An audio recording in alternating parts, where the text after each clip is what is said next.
Hi. Well, things never generally stay the same, do they? So I'll tell you what I've been playing with the last day or so. I struggled. Well, I say I struggled. I've managed to design it, but the two air-to-air intercoolers, which we have the cores for, which we bought the cores for already, actually had some cores made for us. They took up so much room in both the side sill areas that really there wasn't really much room for anything else. The pipe work to come up to get into the to get from the turbo, then the pipe work to get out of the intercooler and back into the throttle body. Basically took up a lot of real estate in obviously the wrong place for me in some respects. Having a dry sump tank here was looking more and more complicated. We were going to have to notch part of the fuel tank away to get some of the water pipes past it. There was a lot of compromises with it. I bought the intercoolers. I basically was going to fab the ends up, and it just got to the point where I was just like, am I trying to go down that route because I've already bought the parts for it?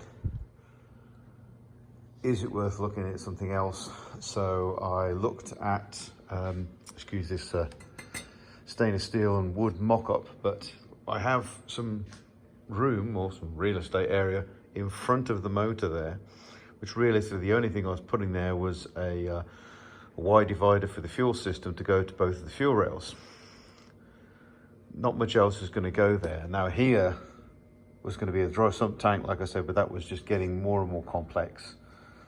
We had two water pipes going through it. I was having to notch it for a charge pipe, say with a we were having to notch the corner where the fuel cell was going to be just to get the water pipes around it. It would be a nightmare to do any servicing to that because I'd really have to remove the engine to get to the tank.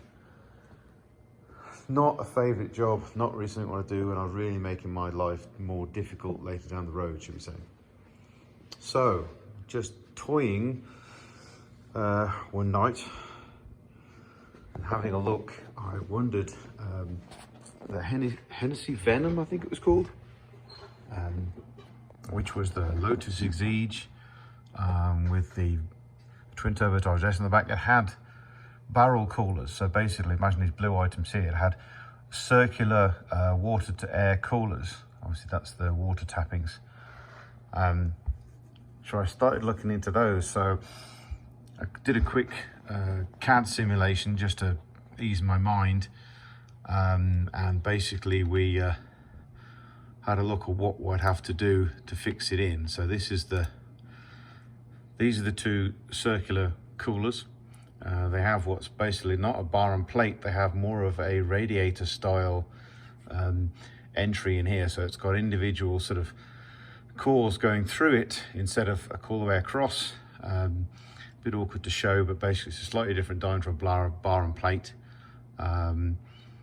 So basically air travels through there, and obviously just water jackets the rest of it on the outside.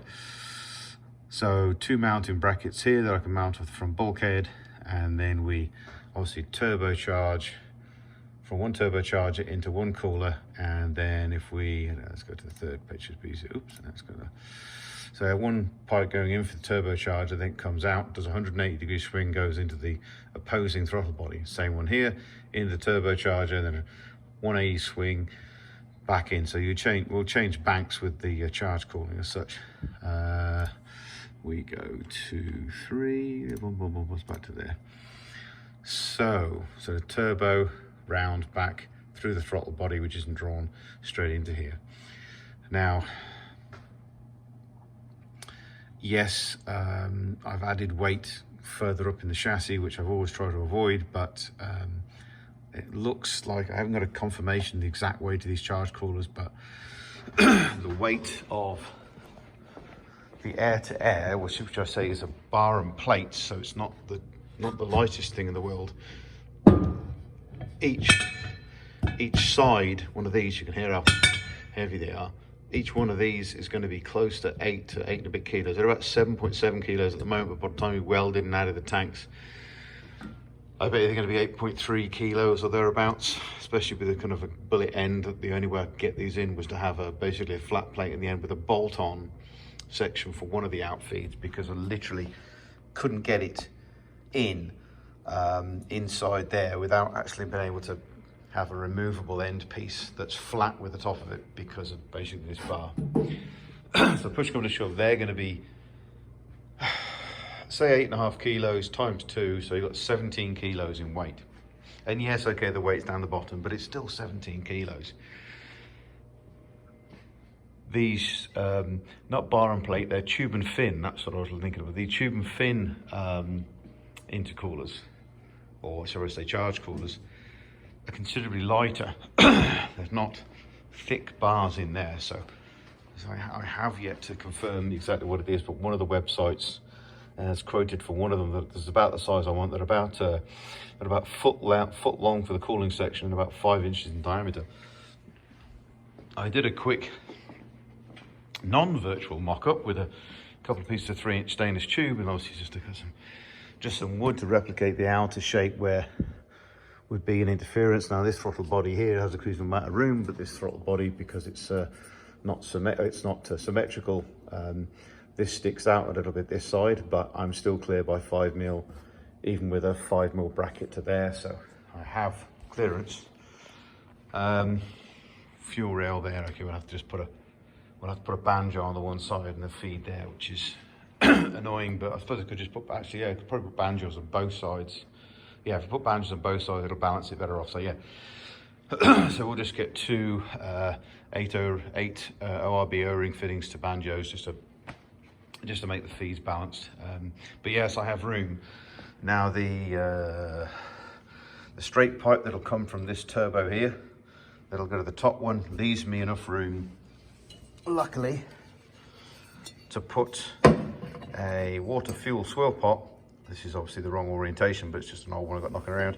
I can get that on that wall there, no problem at all. So my cooling, I've got all of this extra room, but unfortunately, obviously this needs to be the highest point in a system. So the top of here needs to be higher than, sorry, it needs to be higher than any point of water in the head. So it needs to be up here somewhere, but I have plenty of room because the tube comes away here. So I have room for this. Great. On the other side, I have room for the fuel filter unit, the microdynamic fuel filter unit. That has room. But what the intercooler's down here being, moving from like a 5-inch thick core integrator to basically an 1.5-inch core aluminum radiator, I have room to put a dry sump tank down here, which makes the access to said tank a lot nicer. I can have the tank in without having to worry too much about the, you know, with this one here, I would literally have had to bolt the tank in first and then the engine afterwards. And if ever I wanted to get to the tank for whatever reason, a leak or whatever else, then I'm goosed. You literally have to pull the engine and gearbox off and strip the car in half to get to the damn tank, because it encapsulates the top and the underneath of here. But as much as it's a neat design and it's neat packaging, it'd be an absolute bitch to service. So it was bugging me for a while, but I didn't think of an alternative. Yeah, my lovely angle plates that I did for the throttle body now probably going to be defunct, because I need the throttles straight again. If I angle them round, then it doesn't give me enough of a pitch, which is a bit of a pain. So I've had to take them out, which is a shame, but I'm just doing a proof of concept and I'm liking the proof of concept more. I say this is not dead space. It was always only used for something, but whatever I would end up putting there realistically is superfluous. I can put the coolers there that frees me up room in here. Now the bonus side is I probably only need one air-to-air. Air-to-air is awkward transfer, so you end up being bigger. A water-to-air, as in a normal radiator, is going to give you a more efficient transfer to the water,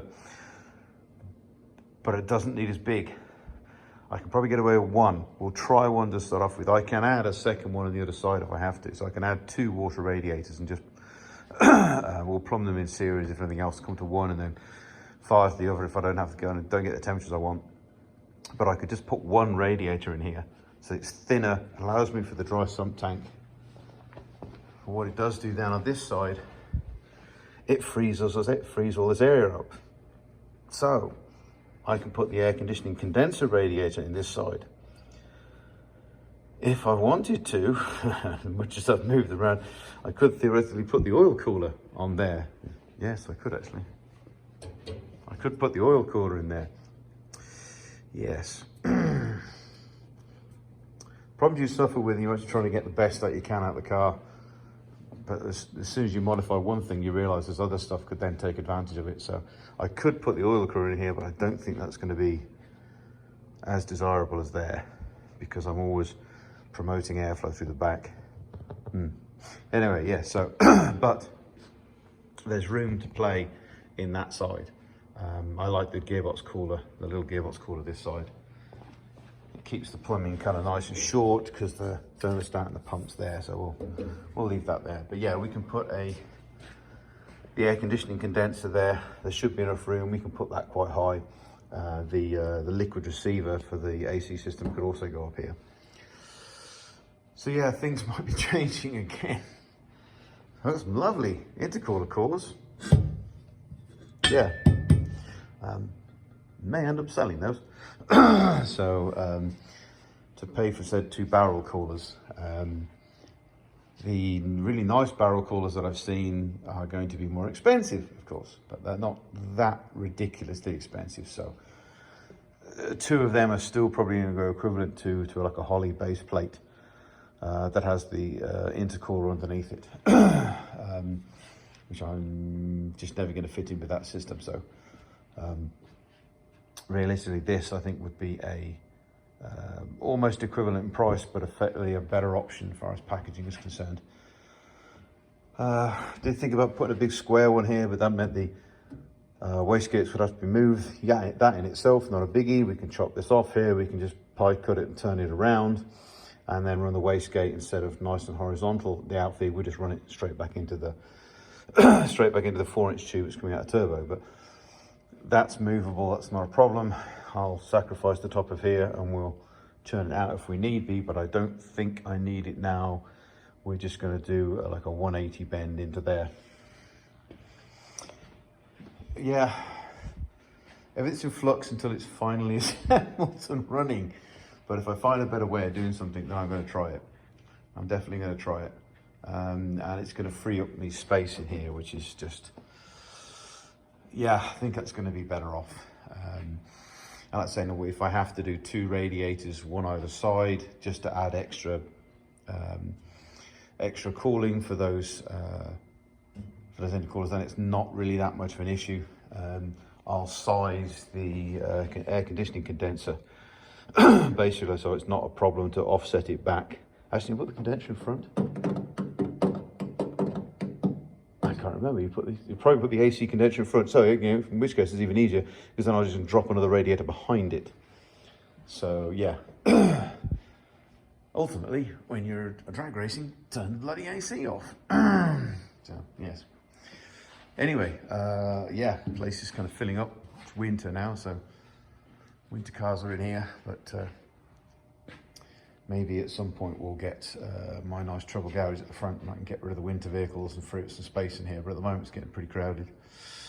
Anyway, yes, I digress. So yeah, we kind of launched into another change, shall we say. I spent most of today playing with this, but to be honest, I don't mind devoting a day if it turns out to be a better system for me.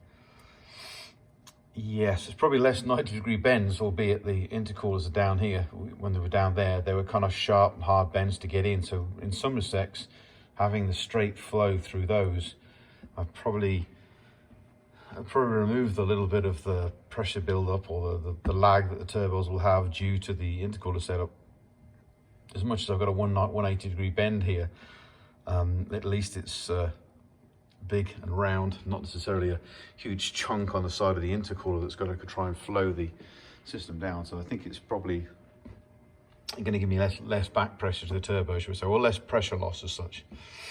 Anyway, 14 minutes, yeah. So much for a quick video. So yeah, the two girls. That was mine, and that was Simon's car back in the day. And that's, yes, we won't mention where that is, but yeah, that's down south, long time ago. Yes, another update, another change in direction slightly, but hopefully this time a stepped improvement for servicing, for one, stepped improvement on hopefully cooling, but that one still, it's hard to tell the difference.